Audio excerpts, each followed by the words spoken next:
నమస్తే, welcome to NVTV 24/7 news channel.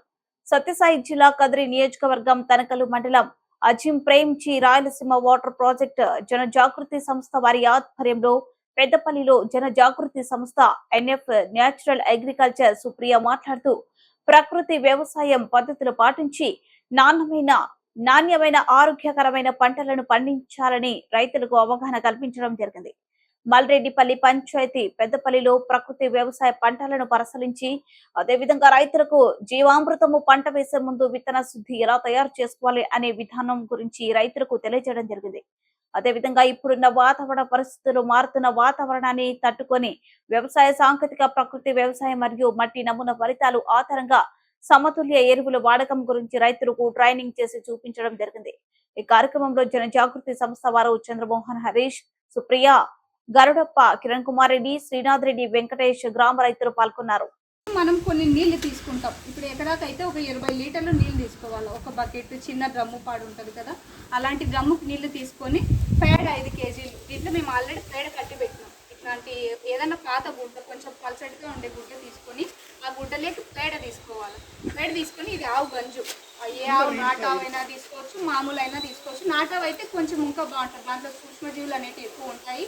అవి మనం భూమిలోకి కానీ పంపిస్తున్నాం అనుకోండి, ఇదంతా తయారు చేసి మనకు ఆల్రెడీ కొన్ని భూమిలో సూక్ష్మజీవులు అనేవి ఉంటాయి కదా, అవి పంట అయిపోతానే కొన్ని చచ్చిపోయి ఉంటాయి, కొన్ని అనేవి భూమి లోపలికి వెళ్ళిపోయి కానీ కొన్ని అట్లా ఉంటాయి. వాటన్నిటిని ఇదంతా మనం వేయడం వల్ల అవి మళ్ళీ బతికే స్టేజ్కి రావడం కోసమని ఇలాంటివన్నీ మనం తయారు చేసి వేసేది. ఇప్పుడు దీనికి ఇది పేడ తీసుకున్నాము, ఇది గంజు, ఇది సున్నం కొంచెం తీసుకొని, ఇది పుట్టమట్టి. మట్టిలో ఎట్లాంటివి తీసుకోవాలంటే ఇప్పుడు మనం ఏదన్నా సతవులు పడి ఎరువులు చల్లించాం కదా, అలాంటి మట్టి తీసుకోకూడదు. పుట్టమట్టి దాంట్లో ఏం ఎరువులు కలవని మట్టి మనం తీసుకోవాలి. తీసుకొని దీంట్లోకి ఇట్లా గుడ్డలో కట్టేసేసి ఈ పేడ పెట్టేసేసిన తర్వాత ఈ గంజు వేయాలి. దీంట్లో ఇవి 5 లీటర్లు, మామూలుగా 5 లీటర్లు తీసుకోవాలి. గంజు దీంట్లో వేస్తాం. రేపు మనం విత్తనాలు వేసుకుంటున్నాము అంటే ఈరోజు తయారు చేసి పెట్టేసేసుకోవాలి. విత్తనాలు వేసే ముందు 1 గంట ముందు వీటిని కలిపేసేసుకొని బాగా పల్చగా నీడలో ఆరబెట్టుకోవాలి. మళ్ళీ ఎండలో ఎక్కువ ఎండ ఉండే దగ్గర ఆరబెట్టుకోకూడదు. సున్నం కొంచెం వేసుకోవాలి.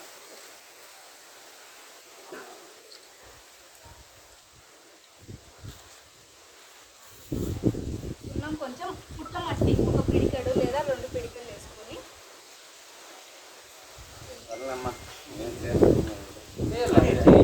కాదులేండి ఇదేమి ఏమన్నా అయ్యేదా, కాదు కదా, ఇట్లాగా చేసి ఇప్పుడు రేపు విత్తనాలు వేసుకుంటున్నాం అనుకోండి, ఈరోజు ఇట్లా తయారు చేసేసి ఇట్లా ఈ గుడ్డ అంతటిని ఇట్లా పెట్టేసేసి రేపు ఇప్పుడు మనం తీసేస్తున్నాం అనుకోండి, ఈ గుడ్డ ఉంటుంది కదా, దాన్ని ఇట్లా బాగా పిండేసేసి దీంట్లో పేడ అంతా నీళ్ళలో కలిపేటట్టు మళ్ళీ దీంట్లో తీసి పేడ దాంట్లో కలిపే గుడ్డ, ఈ గుడ్డ ఉంటుంది కదా, గుడ్డని ఇట్లా బాగా పిండేస్తే దాంట్లో రసం అంతా బాగా కలిసిపోతుంది. అలాంటి దాన్ని మనం విత్తనాలు ఏదన్నా వేస్తుంటాం కదా, మళ్ళీ శనగిత్తనాలు అయితే ఇట్లా వేసి బాగా కలిపినారనుకోండి, పైన మొల ఉంటుంది కదా, అది కానీ తురిగిపోతే మళ్ళీ మనకు మొలక రాదు. అందుకోసమని జాగ్రత్తగా విత్తనాలు కలిపేటప్పుడు జాగ్రత్తగా చూసుకొని కలుపుకోవాలి. విత్తనాలు అంతా బాగా పట్టేటట్టు కలుపుకొని కొంతసేపు నీళ్ళలో ఆరబెట్టుకొని కానీ మనం పొలంలో వేసుకున్నాం అనుకోండి, ఏదైనా వేరు పురుగు పాడు కొట్టేయకుండా ఉపయోగపడుతుంది. అదే మందు కలపకుండా ఇట్లాంటివి చేసుకోవడం వల్ల బాగా ఉపయోగం ఉంటుంది అని నేను చెప్పేది. అందుకోసమే మళ్ళీ మనం బాగా పండేటట్టు తీసుకొని రావాలని ఇలాంటివన్నీ చేసేది. ఇదేమన్నా కష్టమైన పద్ధతి అమ్మా? ఏమైనా కొనుక్కోసామా దీనికి మన వస్తువులు? అన్నీ మన ఊర్లో దొరికేటియే కదా, మనం ఎక్కడో పోయి ఏదో లక్షలు పెడతా ఉంటాం. కొన్నిటికి టమాటాకి ఇప్పుడు ఎన్ని లక్షలు పెడతా ఉంటాం, అదేదో దీనికి ఏం 100-200 కూడా ఖర్చు అవ్వాలనుకుంటా నాకు తెలిసి, ఆవులు ఉండే వాళ్ళకి. సో మనం ఎప్పుడన్నా ఇప్పుడు అంటే ఇప్పుడు మీకు కొంతమందికి తెలుసా, ఇది ఇంతకు ముందు ఎప్పుడైనా తెలుసా మీకు? చేసినారు ఎప్పుడన్నా? మీరు చేసినారు కదా, ఇప్పుడు నుంచి అయినా ఇది మీకు అర్థమైంది కదమ్మా ఎట్లా చేయాలని.